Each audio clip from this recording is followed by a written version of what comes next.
feeling like you're just pedaling like crazy in 2025, the scenery isn't really changing. You're putting in all the effort, the long hours, making those smart moves, but that big breakthrough still feels kind of out of reach. It's frustrating, right? Like your Wi-Fi dropping out just when you need it most. But what if the real issue isn't your strategy, but something else? Something deeper, like your emotional wiring. Exactly. That's such a good point. We spend so much time optimizing everything, our funnels, our workflows, and yeah, that's vital. But James W. Williams' work really highlights this.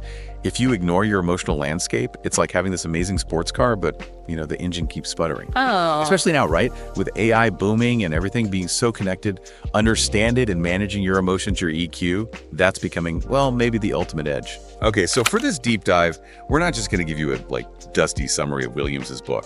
Think of this more as your field guide for navigating the emotional terrain of 2025, our mission, to pull out the really powerful, actionable stuff from his emotional intelligence, like a toolkit maybe, to help you rewire those reflexes that might be quietly holding you back from better focus, more resilience, and different connections. It's like an upgrade for you in 2025. Yeah, and the great thing is this isn't just theory. We're talking tangible shifts. We'll break down how you can actually sharpen your focus by understanding your own emotional circuits, how to dismantle some of that fear that pops up, how to build those internal success habits, and maybe most importantly, forge those real human connections that AI it can't replicate. All right, so where do we start with this whole emotional rewiring thing? Williams says step one is like putting on special glasses to actually see inside yourself, self-awareness. But it sounds like more than just a quick look in the mirror. Oh, absolutely. He really hammers this home. Self-awareness is the bedrock. Everything else rests on it. It means getting a really detailed map of your emotional world, knowing what you're feeling, when you're feeling it, recognizing your strengths, sure, but also your weaknesses, your vulnerabilities, and crucially pinpointing those triggers, the things that just set you off, often without you even realizing it, and understanding how all that internal stuff, how it shapes your decisions, your actions, how you communicate.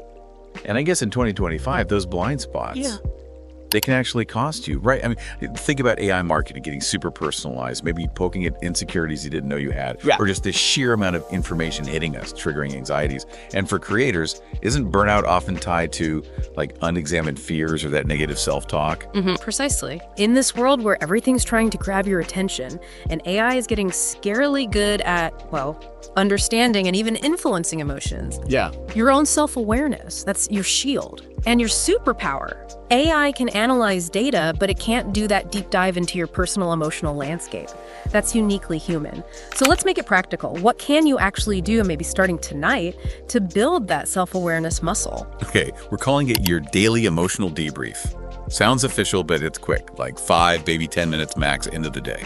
Just ask yourself, okay, what moments today really stirred something up in me? Good or bad, didn't matter. What belief or maybe fear or value got poked in those moments?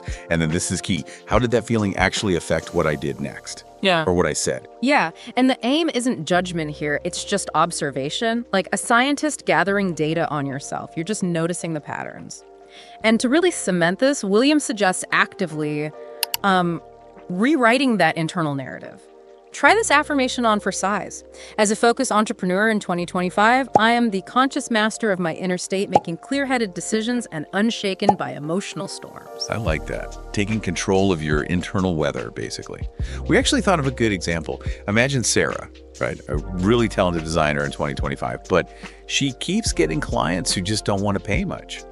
Through her daily debrief, she figures out it connects back to this childhood thing, this belief that her creative work wasn't real work, not truly valuable. Ah, okay. Once she saw that trigger, that old story, she could consciously challenge it, start valuing her skills properly, charge what she's worth, and boom, business transforms. It wasn't just about wanting more money.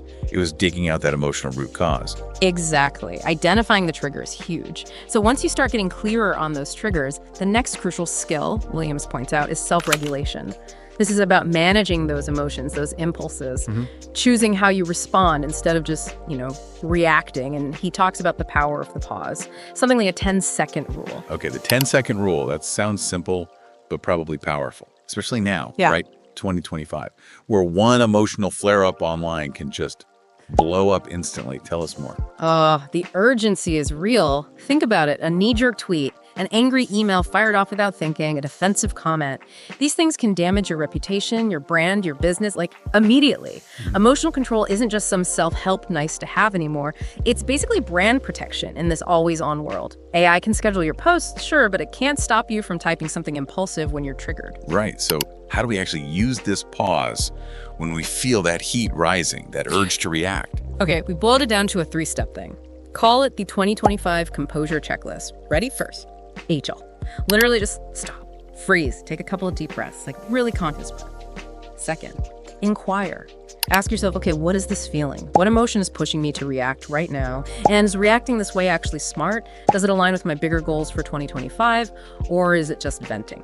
Third, extend. Give yourself space, that buffer. Maybe for small things, 10 seconds is enough. But for bigger stuff or major decisions, consciously stretch it out, 10 minutes, an hour. Sleep on it if you need to. Create that gap between the stimulus and your response. That makes total sense. It's about putting a moment of choice in there. Okay, and what's the internal script for this one? The affirmation to practice. How about this? As a strategic leader in 2025, I respond with intention and clarity, never impulsively, safeguarding my business and future success. You see people who do this well, right? Think about someone like Alex Hormozy online. When he gets criticism, his responses usually seem really considered, strategic, not just lashing out. Now, imagine the opposite. Some fictional guy, Mark maybe, gets a bad review, dives into a social media fight, and suddenly a small complaint is a massive PR headache. Self-regulation isn't about being emotionless, it's about smart expression, choosing responses that actually help you. Okay, this is good. So we're getting aware of our triggers, we're practicing pausing and regulating the response. What's next in Williams' framework for this 2025 emotional upgrade? The next big piece is empathy and the social skills that flow from it. Williams really drives home that these aren't just, soft skills. They're hard currency in business and life. It's about genuinely trying to understand where someone else is coming from, sharing their feelings, seeing the world through their eyes, even for a moment. Your clients, your team, your audience. And I can see how in 2025, that becomes even more critical. As AI handles more of the routine stuff, the transactions, that human ability to connect emotionally, to really get someone, that feels like the real differentiator, doesn't it? The thing AI can't fake well. Absolutely. It's your economic moat, in a way. In an automated world, real empathy stands out. People connect with, trust, and ultimately buy from people they feel truly understand them. That connection builds loyalty that, an algorithm just can't replicate. It's about trust. So how do we intentionally get better at this? Strengthen those empathy muscles day to day. Okay, drawing from Williams. Think of it as listen, validate, explore. 3 starts again. First, when you're talking to someone, really listen. Focus on understanding their perspective, not just waiting for your turn to talk or formulating your rebuttal. Set your own agenda aside for a second. Second, validate. Acknowledge their feelings, their situation, even if you don't agree with them. Just saying something like, wow, I can see why you'd feel frustrated given that situation, or that sounds really challenging. It builds instant connection. And third, explore. Ask thoughtful, open-ended questions. Show genuine curiosity, like, what's the most important thing for you right now? Or tell me more about what that was like. It invites them to share more and shows you really care. That feels like a really concrete way to build better relationships. Powerful. What's the internal mantra for embedding this empathetic approach? Try this one. I am a deeply connected individual who creates genuine trust by truly valuing and understanding the perspectives of others, fostering growth in every interaction. You think of people like Oprah Winfrey, right? Her genius was that deep empathy, making guests in the audience feel truly seen and heard. Now fast forward to 2025. Imagine a consultant using listen, validate, explore with a potential client who's just feeling totally burned out and ignored by their current setup. By truly hearing their frustration, making them feel understood, that consultant builds a bond that's about more than just the service they offer. They're likely winning the project because of that connection, not just the price tag. Okay, it makes sense. Self-awareness, self-regulation, empathy. What's the final piece of the puzzle from Williams for really thriving in 2025? The final key element is motivation, but specifically that intrinsic motivation, that fire in your belly. It's the internal drive that keeps you going, fuels your resilience, especially when things get tough or when you're facing burnout, which is, let's be honest, everywhere. Williams really emphasizes this as the long-term fuel. Yeah, and you can really feel that in the 2025 grind, right? Entrepreneurship is a marathon, not a sprint. External praise or quick wins can be fleeting.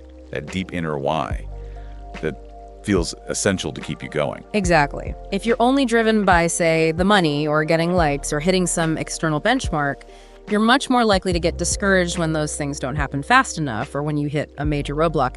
That core purpose, that intrinsic why, needs to be your anchor in the storm. So how do we cultivate that? How do we find and stoke that internal fire, keep it burning bright? We came up with an action plan for this too, the 2025 Purpose Aligner. A couple of steps here. First, look at your goals. Yes, the SMART goals are good, but go deeper.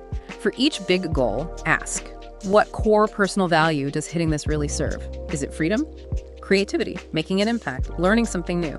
Get specific about those underlying values. Second, do some value visualization. Really picture yourself achieving that goal. But don't just see it, feel it. Feel the sense of satisfaction that comes from living true to that core value you identified. This builds a strong emotional link to your why. And finally, schedule regular purpose check-ins, maybe once a week. Just take a moment. Are the things I'm doing day to day actually aligned with these core values? Am I moving towards what truly matters to me? A purpose aligner. I like that framing. Yeah. Okay, and the affirmation to lock this one in. How about, my actions in 2025 are powerfully driven by a deep internal purpose that endures beyond any external challenge, and my passion fuels every step toward my vision. Think about founders like Sarah Blakely with Spanx. Her drive wasn't just start a company, it came from a personal frustration, a desire to create something genuinely helpful for women. That's deep. Or imagine a 2025 entrepreneur building, say, a sustainable fashion brand. Their motivation might be this profound commitment to environmentalism. When they hit manufacturing snags or funding issues, that core belief keeps them going, where someone just chasing profit might bail. Right. So wrapping this up, it feels like the core message for you listening in 2025 isn't that you're broken or doing it wrong. It's more like maybe the most impactful upgrade you can make isn't to your tech stack or your marketing plan, but to your own internal emotional operating system. Precisely. It's a shift, isn't it? From feeling like you're just reacting to everything life throws at you to proactively shaping your own inner world, moving from being a passenger on the emotional roller coaster to being the confident pilot of your own emotional state. And when you cultivate this emotional intelligence, it's not just about feeling a bit calmer, is it? These skills, self-awareness, regulation, empathy, motivation, they're the engine for lasting success, better relationships, and frankly, just more fulfillment in this crazy, fast-changing world. Absolutely. Your most focused, resilient, connected, and driven self for 2025. It's already there. It's just waiting for you to take that first conscious, emotionally intelligent step, maybe starting today. So here's something to chew on. In a world that's getting more and more dominated by artificial intelligence, could it be that your deeply human emotional intelligence is actually becoming your most powerful, maybe even your most irreplaceable advantage?